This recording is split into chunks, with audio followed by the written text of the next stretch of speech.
Family life is central to Islam, and woman's place is at the heart of the family. Paradise, said the Holy Prophet, lies at the feet of the mother.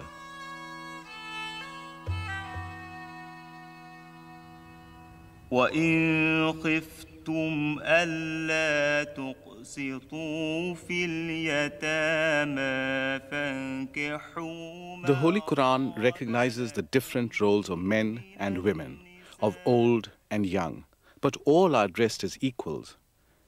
In Islam, women were given rights to own property, rights of inheritance, rights of divorce, rights to financial support from their husbands, 1400 years before such rights were finally gained by women in the West.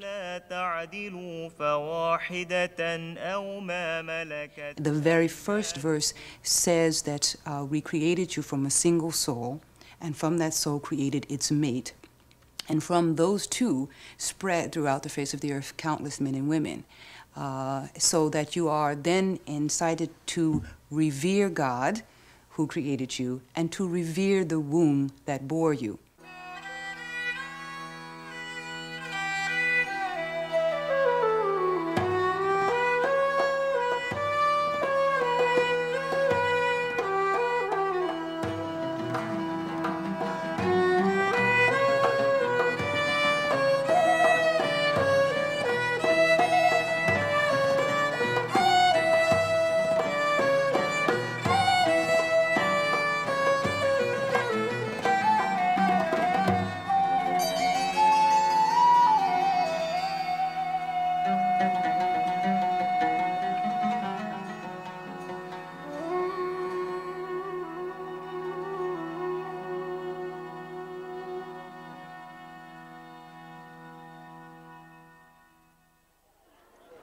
The Holy Quran does not command women to cover their faces, but it does insist upon modesty of dress for men and women alike. Traditional women's dress, hijab, chador, jilbab, the term varies slightly from country to country, is usually the first thing to arouse Western prejudice. It's very odd for a Westerner to see a woman with full hijab, especially if it's black or something like it's in Iran or in Saudi Arabia or so. So it brings to his mind all the negative ideas about the Islam and Islamic countries, and say, oh, you see that veiled woman, she's oppressed. She must be an oppressed woman at home. She must have married her husband without her own will. Of course, she can't work with that thing she's wearing, so she doesn't have financial independence, and then he makes conclusions, and I don't think that is right. In fact, many modern Muslim women who might once have gone bareheaded now wear the hijab with pride as a mark of their faith. You cannot miss a Muslim woman in the crowd. And for whatever reason, it does become a provocative statement.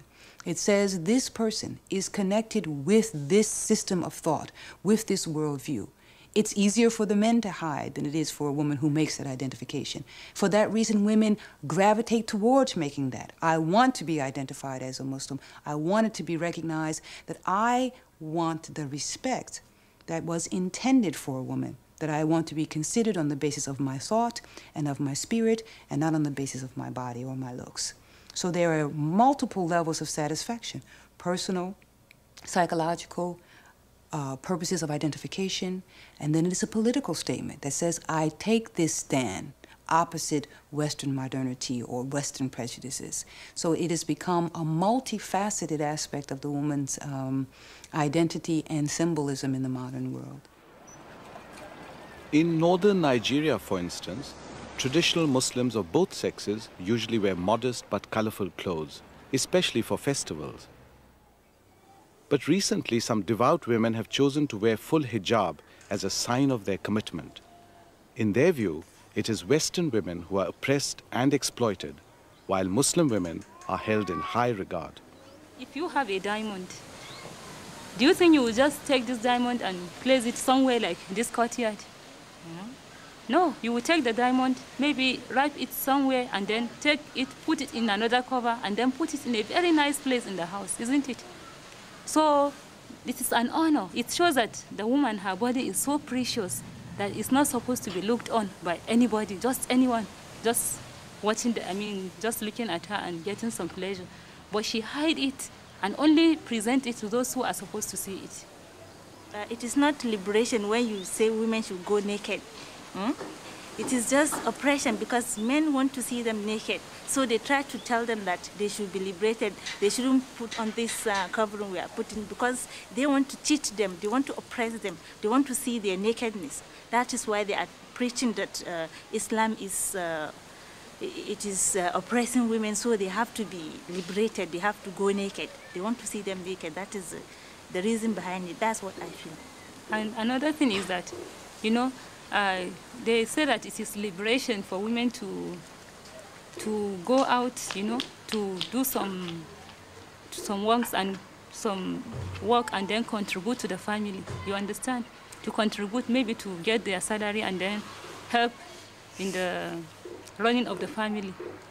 All this is oppression. It's just a way, you know, it's just a way of getting women to do the job of training their children and the extra job of earning the livelihood for the family, instead of the man to be the one to go and do that. That doesn't mean that Islam has not allowed a woman to work, but it shouldn't be, whatever she earns belongs to her, you know? She doesn't have to contribute it to the family, just like it is happening in the West. Yet, I myself know of some cases in which Muslim women are denied some of their most basic rights. But such oppression is un-Islamic. It's against both the letter and the spirit of the Holy Quran, and men who treat women as inferiors have absolutely no religious authority for doing so. You will find parts in the Muslim world, in villages and in the rural areas, where women are abused, when they don't enjoy equal rights, when they are backward, when they are denied some of their most basic rights. Yes, this does exist. It's not a product of Islam. It is there in spite of Islam. And if people are educated properly in Islam, then women would immediately retain their status of equality with men.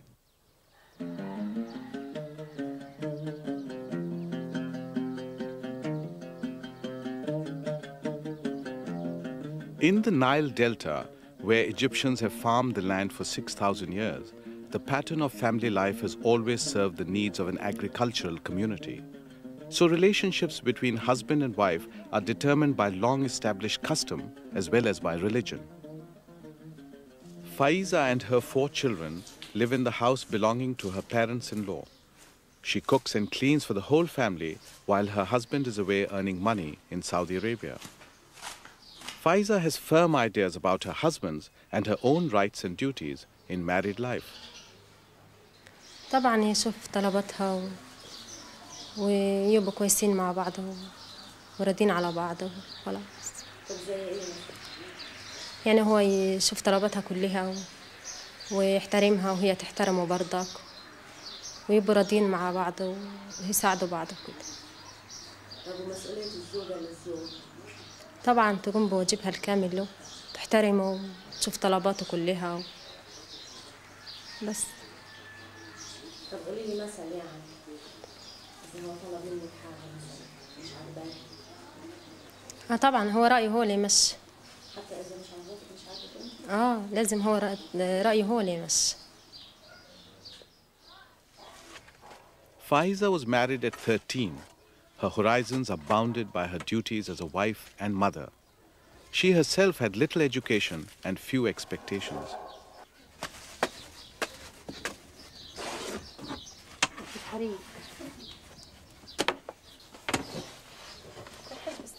Her life is very much involved with her husband's family. She shares the workload of jobs like baking bread with one of her sisters-in-law. Women here accept that it is their responsibility to be guardians of the family honor as well as cooks and cleaners. So Faiza accepts that her husband has the right to punish her if she does bring dishonor on his name. مش لما تكون عاملة غلط تنضرب عادي. ما فيش يعني بين الرجل والست بتاعته كرامة وكده. طبعا لما نبقى عاملة غلط ماشي. يعني.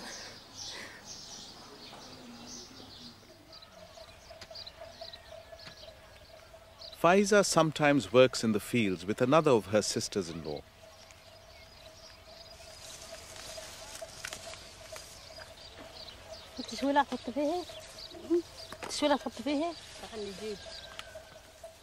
Faiza puts up with a great deal, but there are some things which she won't stand for. طبعا نرفض طبعا كده طالما انا مش مقصره في اي حاجه له خلاص نرفض. طب اذا هو يعني صمم انه عايز يتجوز عليك والله بقى يبقى في حل ثاني. يبقى كل واحد في طريقه خلاص. عادي بعد قرب زبادي شالوا حطوا كله على في مزايد. Faiza is adamant that all 4 of her children should go through school, her daughters as well as her sons.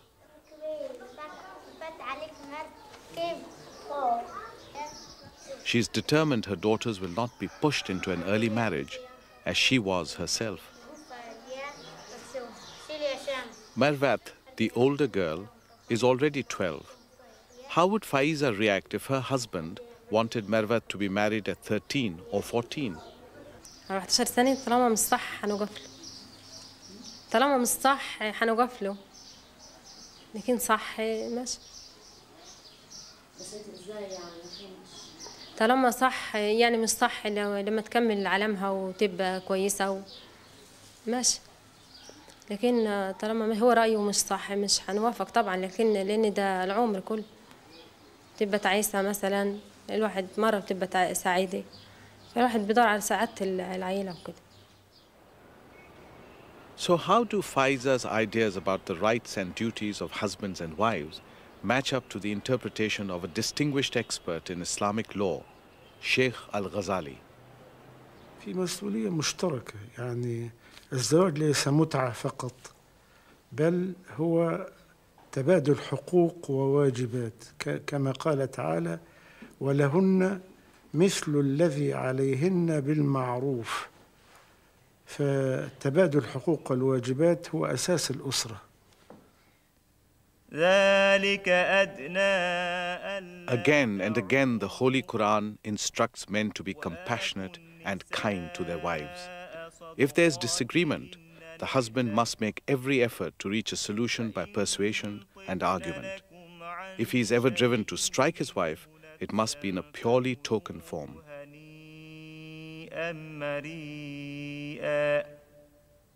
لا، الزوج يضرب امرأته في حالتين.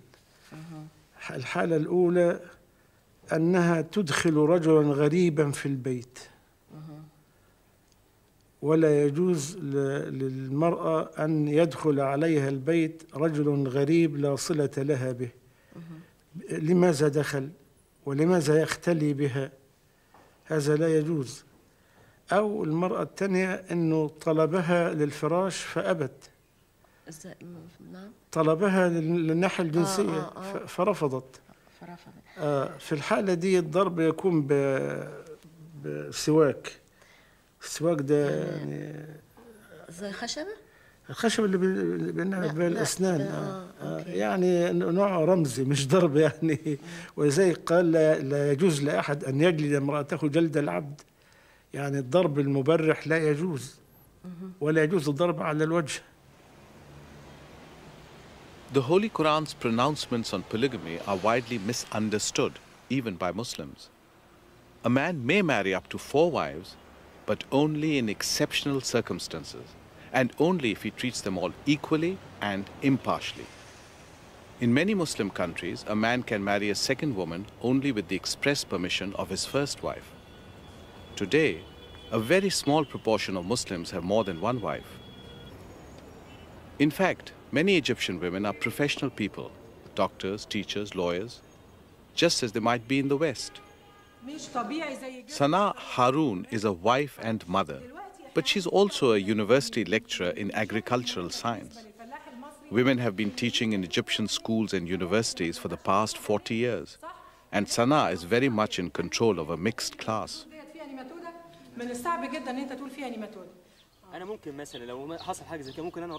Sana is interested in her students' views about the roles of young men and women in contemporary Egyptian society.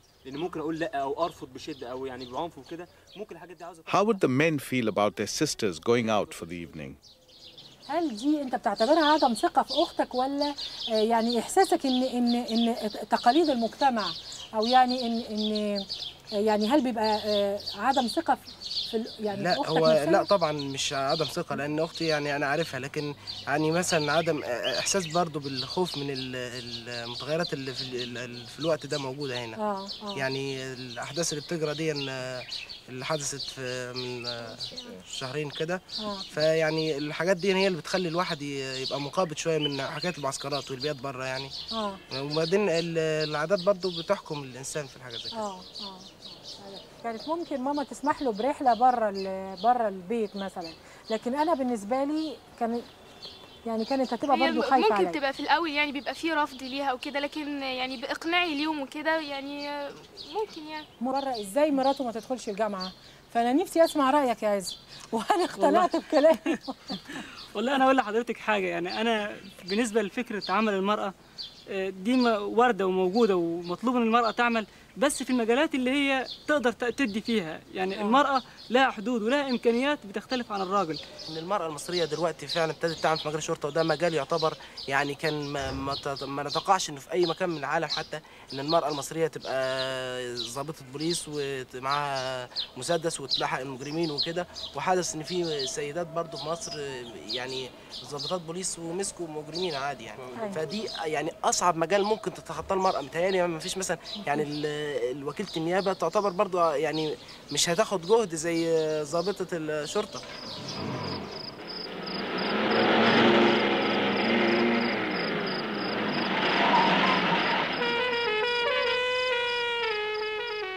This is a modern cops and robbers drama on Egyptian television. In this scene, the cop is the woman in a very un-Islamic disguise. Put your damn it. Lie.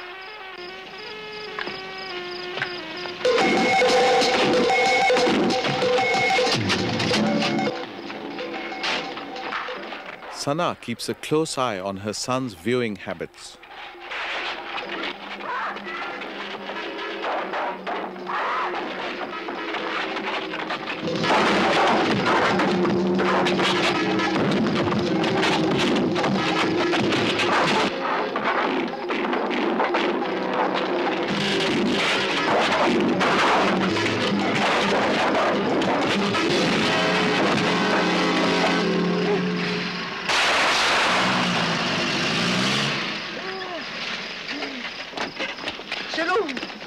ركبوهم العربية.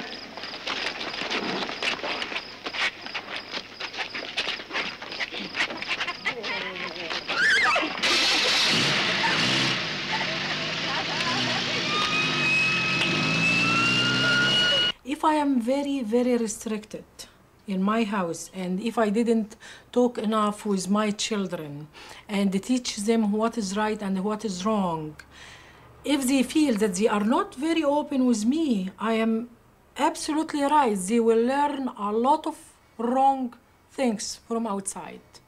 And if I ask my son, don't watch this kind of movie, he can say, for example, maybe he can tell me why, mommy, and if he didn't feel that, my answer is satisfy him, he will go just the same like what Samir said. He will go outside. It's very easy to go outside and do whatever he like to do. He can watch this kind of movie outside. And that's why even if I have a daughter, is very, very important to be very open with her, because I think if you are very restricted in right now in the 20th century, there is no way to control or her movement. There is no way. The only way to guide her.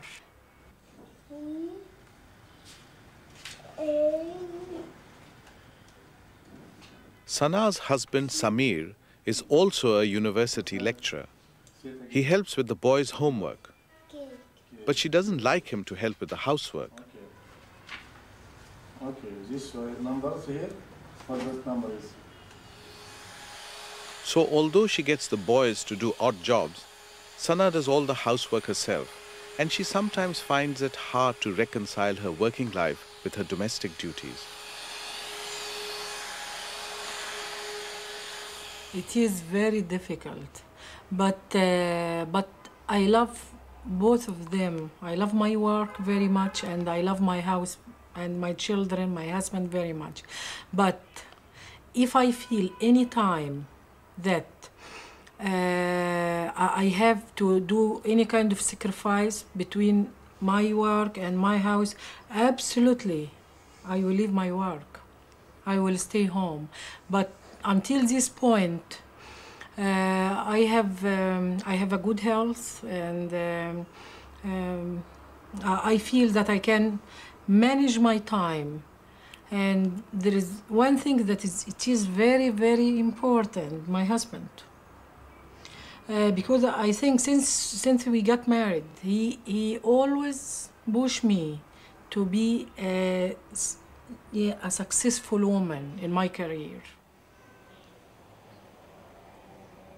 Sana's relationship with Samir is very even-handed, though she does accept that he should take ultimate responsibility in making decisions affecting the family. But she would not stand for his taking another wife.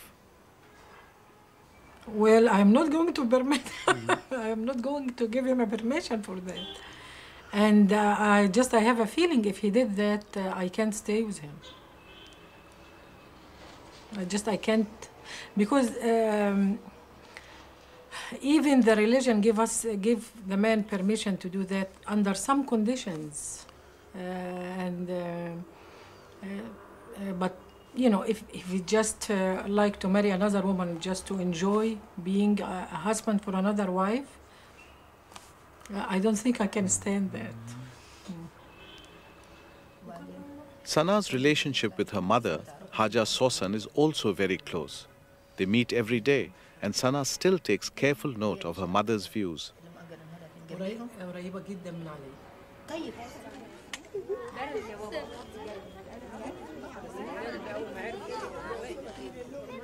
In fact, relationships with the entire family are still very strong. Sana's two sisters, their husbands and children, share the same apartment block with Haja Sosan, and the whole family often gets together.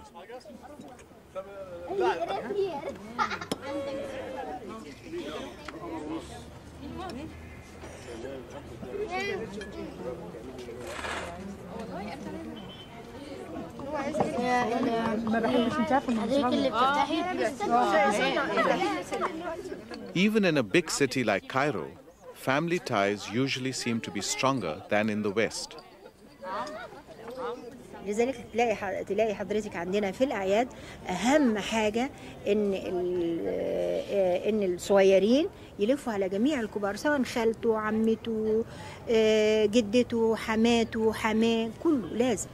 يعني عايزة أقول لك مدام أمينة، استحالة إن إحنا نوصل للتفكك اللي وصل للغرب، لأن دايما يعني الدين على طول، يعني دين هنا في مخنا وفي قلبنا، يعني استحالة يعني.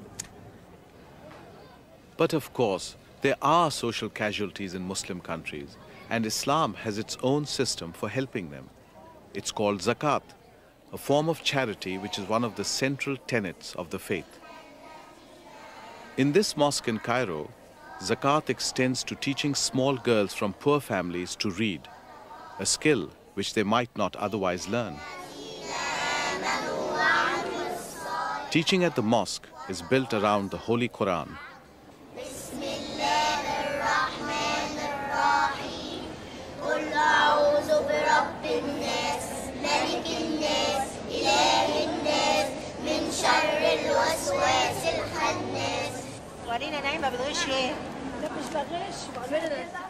Haja Sosan is deeply involved with this zakat committee, and she herself teaches some of the older women to read and write.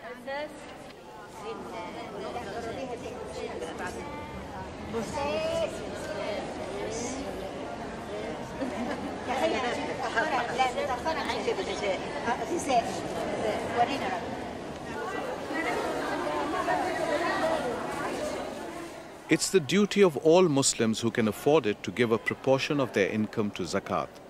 And this is distributed usually on a weekly basis to the poor.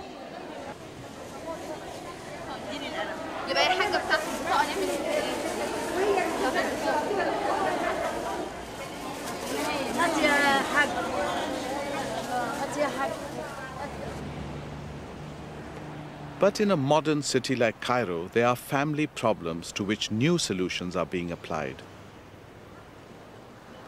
Nowadays, there are a small number of old people's homes, an institution imported from the West, which many Muslims deplore. This is the Dar al-Hana, one of half a dozen such homes in Cairo.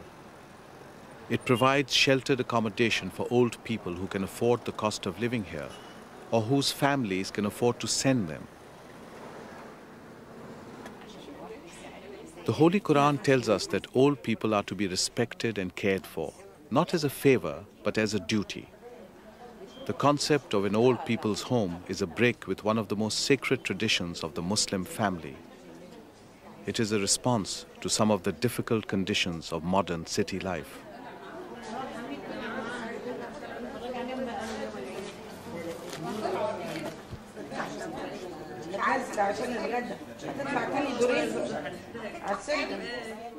As the children grow up, they need more room to sleep and to study and to play.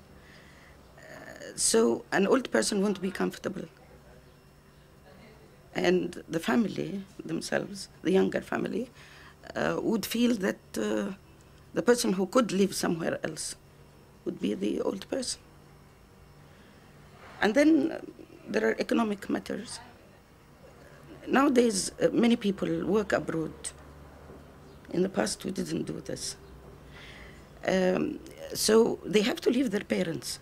I cannot make a man leave a very good job abroad just to sit beside his father or mother. Somebody else can look after the father and the mother, and he can come from time to time to see them. Or if they are healthy enough, he can take them from time to time to his home. So all conditions are changing in life nowadays. Cairo is an ancient city struggling to cope with the demands of modern life. The family here is still in better shape than in most comparable cities in the West. But ideas about the family and the status of women vary from one Muslim country to another, not because of differences in religion, but because of differences in culture. Indonesia is the fourth most populous country in the world, with an even larger percentage of Muslims than Egypt. But the cultural inheritance is very different.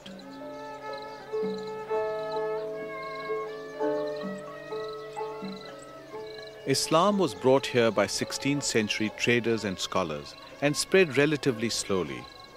Here on the island of Java, the prevailing religion was Hinduism for over 1,000 years.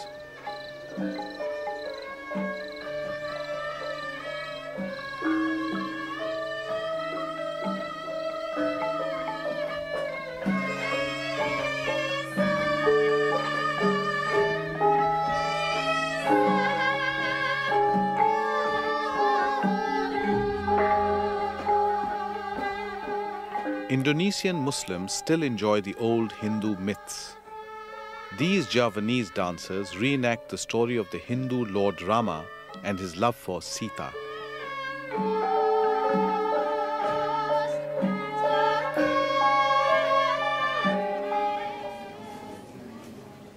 Every evening, but especially on Fridays, Muslims flock to pray at the tomb of Gunung Jati, one of the 9 Muslim saints who first brought Islam to Indonesia.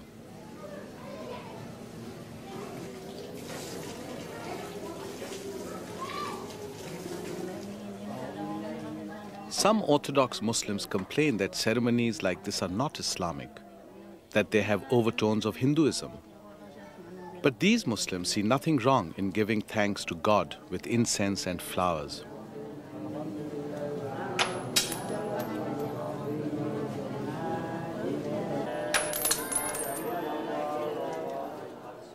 In Java, they even tolerate old Dutch pictorial tiles.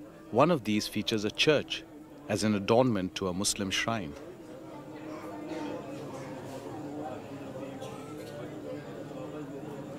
Bismillahirrahmanirrahim.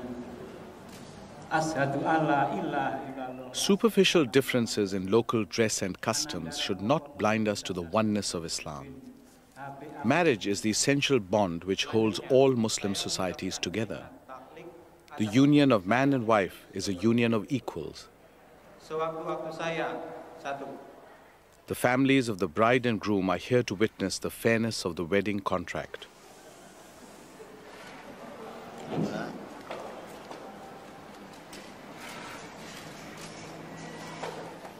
In Islam, celibacy is frowned on, and sexual pleasure is a blessing to be enjoyed by both husband and wife.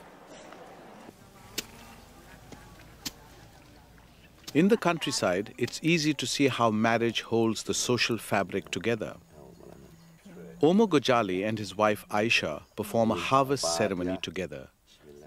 It's an old Javanese custom which they've been told is un-Islamic, and this is the last time they'll perform it.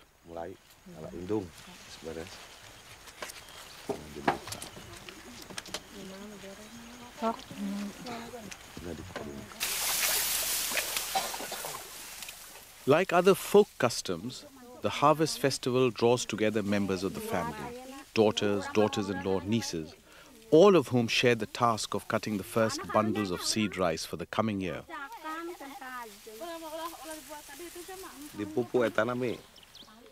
Omo is the headman of his village, and the family are relatively well off.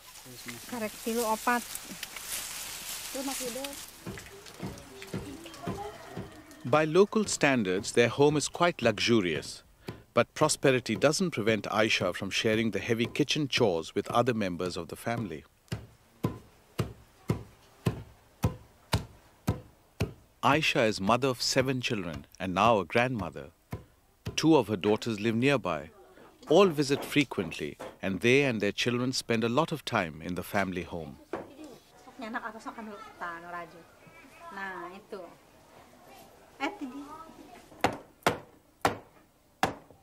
From an early age, boys are given religious instruction by their fathers or uncles.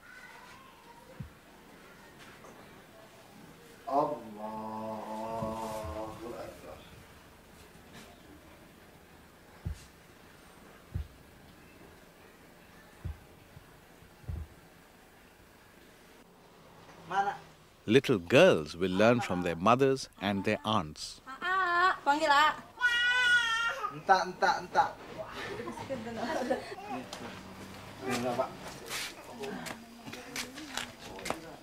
So, although affection is lavished on children of both sexes, there are marked differences in their upbringing. Justru lebih besar anak perempuan itu lebih diperketat situasinya daripada waktu kecil. Karena waktu kecil tidak ada kemungkinan untuk berbuat lain-lain. Menyangkut anak istri kan kalau sudah memalukan kepada keluarga akan lebih parah sifatnya. Justru lebih besar, lebih diperketat penjagaannya terhadap anak istri. Sehingga di sekolah diawasi, dia berangkat sekolah waktu jam sekolah. Lalu di rumah pun lebih diawasi.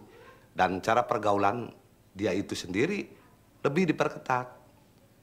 Walaupun misalnya banyak teman-temannya yang datang, kita kan pilih-pilih yang mana.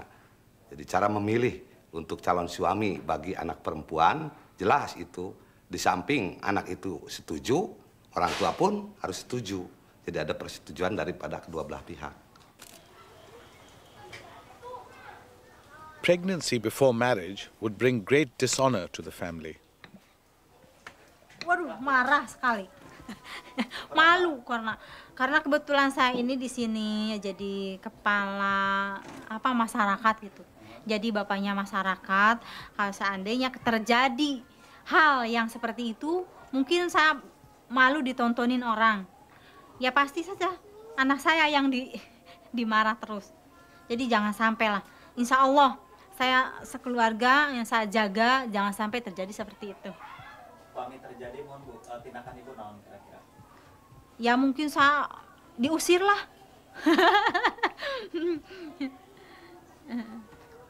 Itu masalahnya adalah kejadian yang sifatnya insidentil. Jelek kalau orang Sunda bilang itu buruk-buruk papan jati, ya jelek-jelek anak sendiri. Meski bagaimanapun kalau sudah terjadi demikian, berarti kelengahan dari Kami orang tua yang tidak bisa mendidik anaknya. Namun sejauh itu ya belum ada anak saya yang demikian kan. Jadi jelas kalau terjadi sampai demikian ya mungkin kami menerima. Tapi dalam arti kata, dalam pengawasan yang tertentu. The Indonesian government sponsors mother and baby clinics, and family planning is official government policy. There are no Islamic objections to contraception, so modern Indonesian women are less burdened with unwanted children than women in many non-Muslim countries. As long as the social fabric of marriage and the family endures, village life is relatively stable and harmonious. Kita umurnya 4 bulannya. 4 bulan berarti memang teteh kedah nama teras kadinya. Cities like Jakarta are beset with all the problems caused by a massive drift of population to the towns, rapid growth and sudden technological and social change.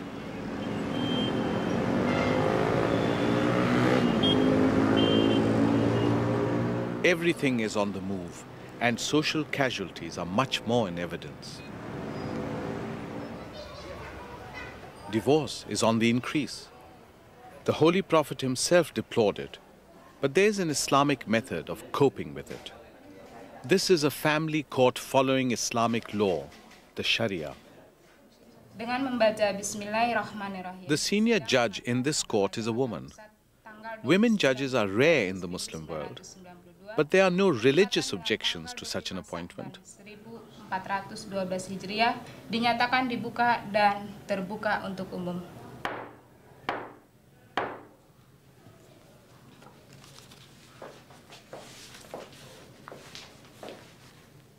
Firdaus Alamudi is a divorcee. She is in court with her lawyer to apply for the maintenance which her ex-husband has never paid. Jadi tetap pada gugatan semula ya. Firdaus says she was tricked into a polygamous marriage when her husband lied about divorcing his first wife. I didn't intend to become a second wife or to be one of the wives.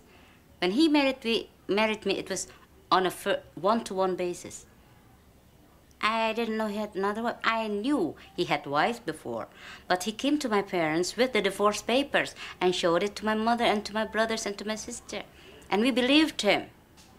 And so the marriage went on. We didn't know that he came back again. He returned again to his first wife, and then he married again to another wife. I didn't know about that. Afterwards, yes, but not when I got married to him. Okay, so you can say I was being a fool or being made a fool of. He said, you would crawl and beg for a reunion because you are very poor, you don't have anything, and you are asking for this divorce, and you are going to ask me back. You are going to crawl to ask for forgiveness and ask for my return to our house, he said. And unless you do that, you get no single cent from me. Not a single cent. Despite changes in the law in some Muslim countries, divorce still tends to be easier for men than women. But every effort must be made at a reconciliation, and a man has no right to leave his wife penniless. The first years were terrible. It was a hard time. But eventually, the children learned about the situation, learned about my war, okay. And in the end, they were very helpful, very understanding, very helpful. And they have become my greatest assets now.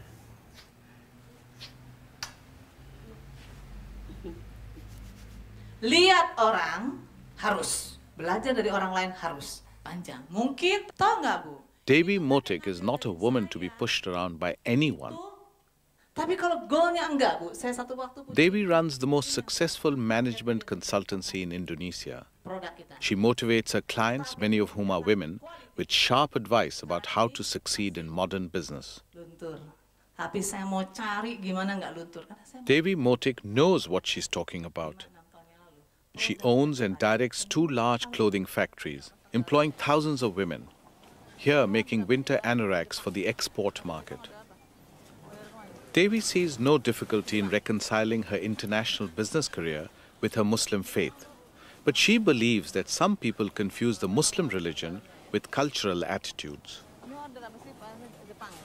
I beg your pardon, sir, if you say Muslim country, don't mix between Muslim country, Muslim religions, and the Gulf Arabic country. What I'm talking about here, you know, we are Indonesia. We have another custom. We have our own custom. But we really put women in the high position, same ranking as a man and a woman. We hand in hand to develop this country. Same in Muslim religion. In Muslim religion, they always say, you know, they put women very high. They say, you know, paradise is in the woman feet. You can even see, you can imagine how put in the woman religions, they really put the woman in the high position. And I believe, you know, in Indonesian customs, same, you know. So what I did now, I believe, the wife of the our prophet, you know, Muhammad sallallahu alaihi wasallam, is the entrepreneur. She is by herself is a woman entrepreneur, and she's a big business woman in that time. Can you imagine that? So I believe, you know, we follow what the religion teaches us, to be entrepreneurs, and you open the manpower's job, you know, you create a lot of things for other people, because I believe what you done is not only for you, for yourself, but you have to other people too. You think about other people too.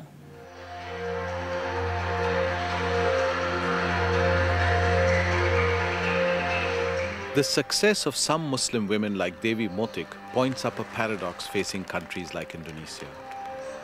The more successful they are in promoting international trade, the more they are exposed to the influence of Western standards of ethics and social behavior.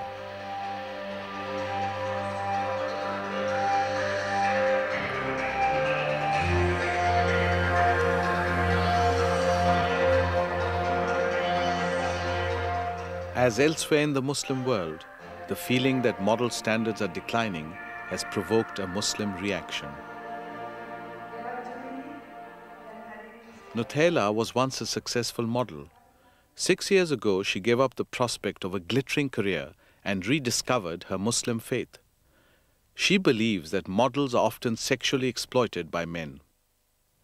Some people think that be modeling is woman can you ask to go out, you can ask her to date, and you can, you know, like sex object, yeah, that's modeling. So I'm not like that woman. I'm not that kind of woman. So I think, oh, that's bad to be a model. So I left that.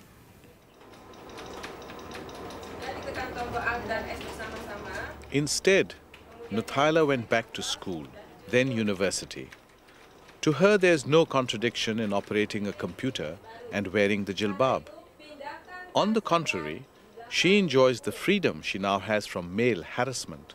Since I'm wearing jilbab, I feel that's more safe, more protect than men. When I work, if I work, the moment make a joke of me, hey, hello, they say nothing, like that. But since I wear jilbab, they don't say anything, or they don't, their eyes like, oh, want to eat me.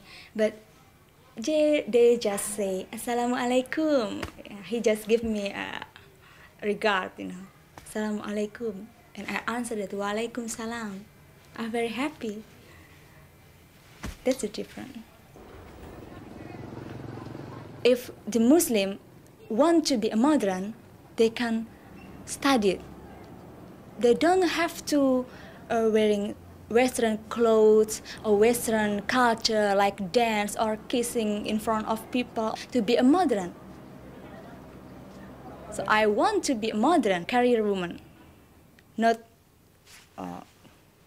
wearing my jilbab, or I go to dance to discotheque, or make free sex. No, that's not modern. I think that's old-fashioned.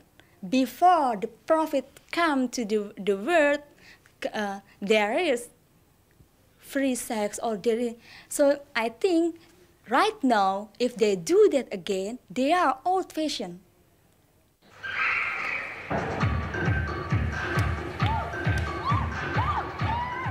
Despite a resurgence of Islam, the Western way of life has taken a strong hold on Indonesia. But does this kind of emancipation really make things better or worse for women?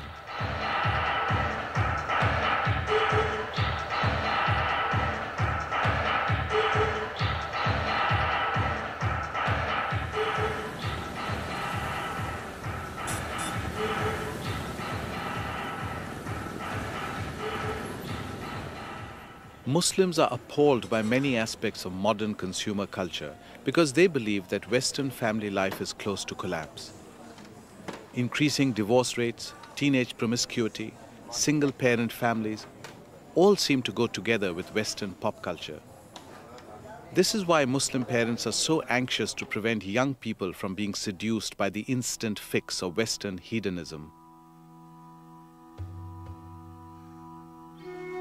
And this is why Muslim women themselves look to the future, not by mimicking the West, but by looking instead to the high status which Islam itself, properly understood, has always accorded to their sex. If women had a better status and then they gave away that status generation after generation and accepted certain circumstances, this is to some extent their fault. And if they have now circumstances that they don't accept, they have a responsibility to change it. I mean, not just asking for freedom and asking for equality and asking for more participation, but going for it, to be ready to sacrifice for it. You're willing to deal with the inequities. You're also not just willing to deal with it, you're willing to fight the inequities because you know that there's a potential that rests within this system to experience for every human being, whether Muslim or not, such a great sense of harmony, such a transcendent potential that you dedicate your life to it. It becomes a private, a public, a well-known, a hidden. It permeates every aspect of your being. That is why it is that no matter what I have to do from now until the day I die to try to get others to experience, or at least understand that this experience rests in Islam, that I will always be able to feel at one with it. I will deal with the injustices. I will practice the practices. I will sometimes experience things because I am a woman that I know that are unfair. But in the end, the faith that I have that there exists a form of guidance that actually allows me to be at one with the rest of the creation and with the Creator, that it rests in the Quran, there's not a chance that I would go anyplace else.